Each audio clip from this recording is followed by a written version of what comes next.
This is Joshua Hart here for Seconds Out. Delighted today to be joined by Junaid Bostan here at the Steel City Gym. Junaid, first time in a while catching up with you. How's everything? I'm all good, bro. What are you telling me? You good? I'm very, very good. All the better for being joined by yourself today. Very big, for yourself recently. Last time out, you fought for the Commonwealth silver title against Jack Martin.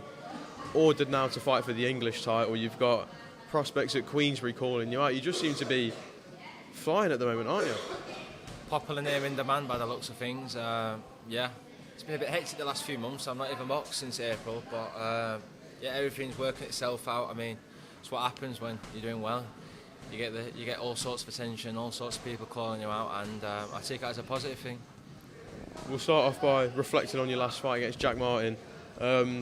What did you make of that fight? What did you make of your performance in there?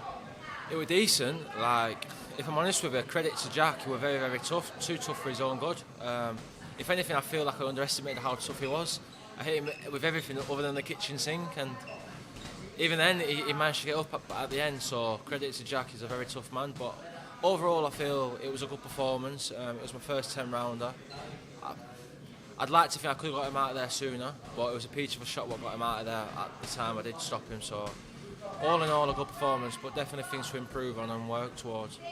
Would you say that would probably be your most mature performance so far, especially off the back of the fight in the States? Yeah, I'd say that's my most mature performance, yeah. That or the Peter Kramer fight, but yeah, I'd probably say the Jack fight, yeah, definitely. And obviously looking back at your fight on Sonny's undercard in Arizona, obviously I remember seeing how disappointed you were with that result and your performance that night, but in the long run, how much has that taught you when you've been in the gym and about just disciplining yourself? Yeah, massive. I mean, I've said it before, like it was a massive lesson in the sense of what I need to do out of the ring, not necessarily in the ring. Nothing really equal to a very good performance outside the ring to get into there that night, and it showed. So I learnt my lessons, I made a few adjustments, and I'm still in the process of making changes. Like I'm not a finished article. I think people forget I'm only 22 and I've only been pro 2 years. Like I think people soon forget that. Well, so you mentioned obviously only being a pro for 2 years, but you have been ordered to fight for the vacant English title against Ishmael Davis. It's a fight that British boxing fans can really get behind. Two undefeated prospects battling it out. Obviously, I've seen, who was it? Was it one of the failed twins? They said apparently that you pulled out of the purse bits or something, but what's that all about? They're clowns, yo. They ain't got a brain cell between them, so forget them. Okay, but back to Ishmael. What do you expect that fight to get materialised? Do you expect that fight to be next for you? I mean, the purse bid's next month. No, wait. Yeah, middle of next month.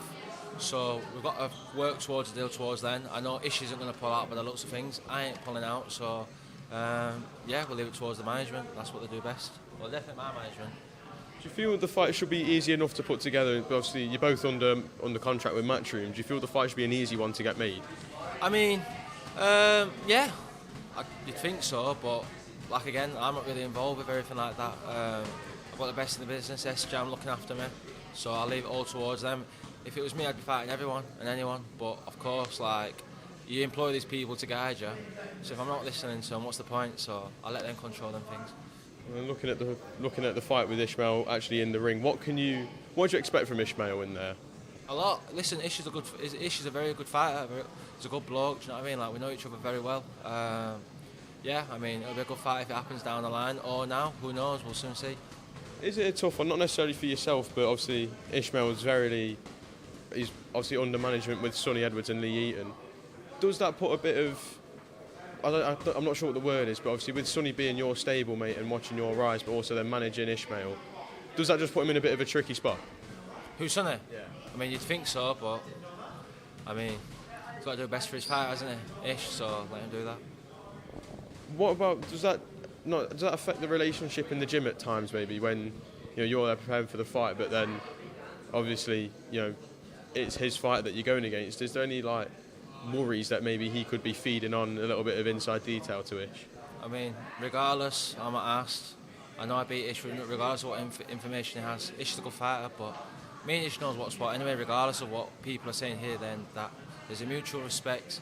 I respect Ish. I get along with Ish, but me and Ish know what's what. He'll think he can beat me. I know I can beat him. So when it happens, it'll happen. So it's just pure business between you two. At the end of the day, that's boxing. You're gonna have to fight each other, aren't you? Eventually. I mean, it's business, but we'll have to wait and see.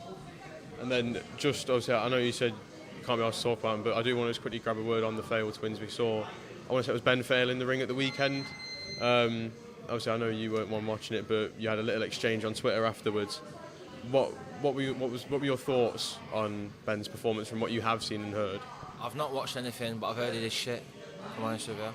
They're irrelevant. They actually are irrelevant. The best bit of PR they've had is like me fucking absolutely embarrassing them in York Hall. And then they love to say that I went to watch them fight. Like, I never went to watch a fight. Like, I was having a TalkSport interview, and Adam had Tommy Fletcher on, so he went, "You want to kill some time and come York Hall?" Just happens to be I get there after you just boxed, so I didn't even watch a fight either. Bit of a clown for honest with you. So is his other twin. I mean, on his interviews, he's a bit better when he's sober. So yeah, tell him to stay off the air. Fair enough. And then another big fight within the stable. We have. And to top it off, the fighting guys were losing records and then asking for credit. Give your head a wobble, man. You're 27, 28 years of age, yeah, and you're calling out lads who's been doing the bits, and you're there fighting and struggling. The guys were losing records. Like, give your head a wobble, man. Fix up. Don't call yourself no prospect. You're 27, 28. Like, I'd be embarrassed. Do you know if I was 27, 28, calling myself a prospect, I'd be embarrassed. I wouldn't even train for a guy with a losing record. So these guys are irrelevant, and they're out here struggling with them and losing rounds. Like, weren't it like? I'm sure he only won by 3 rounds. Am I right or wrong? Yeah, with a 10-8 in there as well. Come on, man. Embarrassing. But I did you a favour. You got televised. You were never televised before you had that scuffle with me, so you're welcome. If there is there any desire to fight one of the twins if they can get up to the? Obviously, I know you're at different stages of your careers, but let's say they get to the stage that you're at. Is there any interest in fighting one of them? The magic word there is if. They'd love to fight me, of course they would. I've got nothing else going for them. Best thing I've done for them is me actually giving them a better time of the day. So, I mean, yeah, of course. There's a lot happening in Riyadh season. The 5v5 stuff's happening a lot. Again, that's not necessarily an incentive in my brain. I'm saying if that ever happened or was offered that, why wouldn't I? Do you know what I mean? So it's nothing I'm chasing. I want to bigger and better things than them fails. Do you know what I mean? Pair of them fails. And then a big fight in the stable. Thomas Somba goes against Charlie Edwards. Another fight that Sonny seems to be just stuck in the middle of. But working with Thomas day in, day out, while he is a big underdog headed into this, how much confidence do you have in Thomas Somba? A lot of confidence. I like to listen. Thomas is a man of very few words, and I feel people overlook him for the fact that he hasn't got the strongest English. He's got a mad story, and if anyone gives him the time of day to hear his story, trust me, it's a mad one. Like, people think they've got struggles here. He's gone through very big struggles. He's a family man. He's got a newborn with his missus Chloe. God willing, everything's written. I love him to have that like Cinderella moment and overcome the odds and do his thing. Charlie's a good fighter. He's obviously on a good roll. He's well looked after, so we'd have to wait and see. But yeah, Thomas is the man, and he's looking well in the gym. And we'll soon see what's what on the 26th.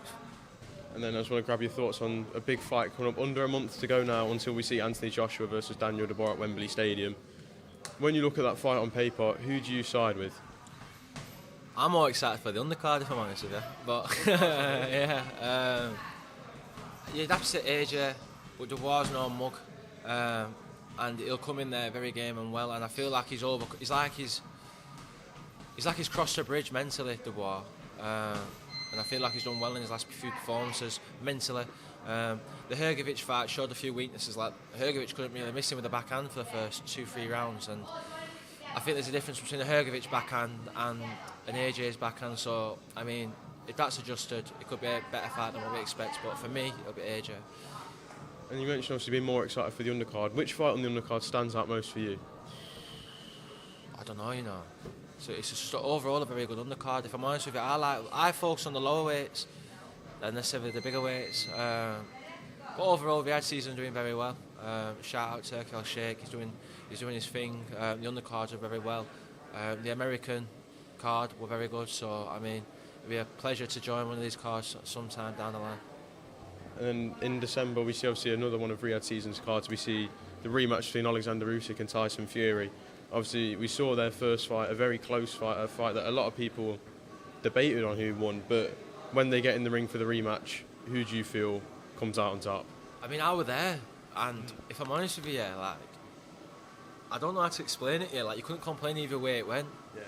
Like, everyone on telly were adamant, yo, Usyk's won, Usyk's done him. And maybe the casuals, it's just because he probably got a bit of an hard in one round, Fury, like everyone thought, yeah, Usyk's definitely won, but I mean, I had it very close and I wouldn't have complained with a draw, but are they going to allow it to be a draw or Mr. Undisputed when they put that much money into it? Probably not. So, yeah, I mean, you'd like to see Fury, but it's all depending on how the adjustments are made and whether he can overcome it. But if there's anyone what can do it, it's Fury. Do you feel a defeat for Tyson Fury could possibly be the final fight in his career, especially with what he's already achieved? There wouldn't be much left to do for him, is there? Possibly, but then the AJ fights are screaming.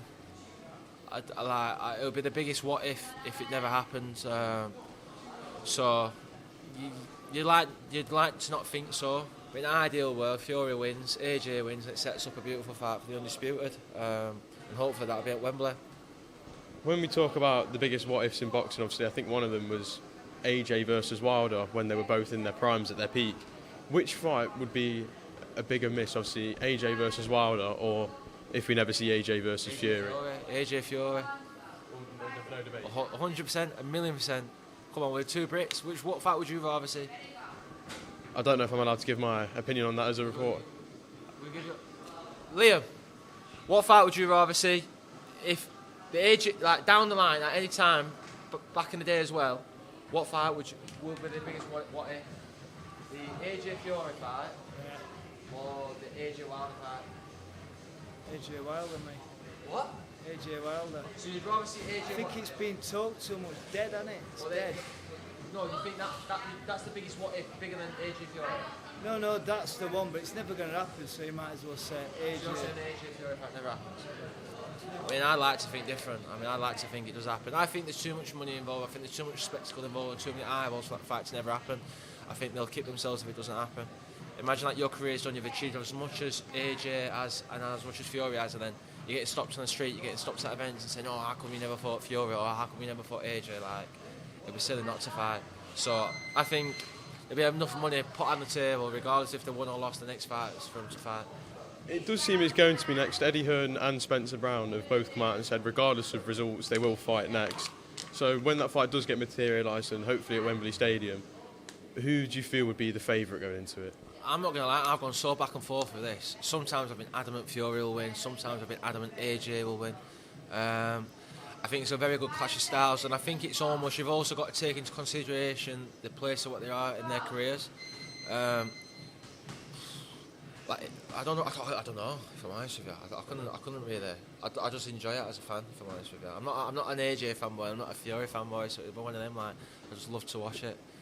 Fair enough. Well, Junaid, thank you very much for your time. It's always good to catch up, and hopefully we see the fight news between yourself and Ishmael Davis materialise soon. So, thank you.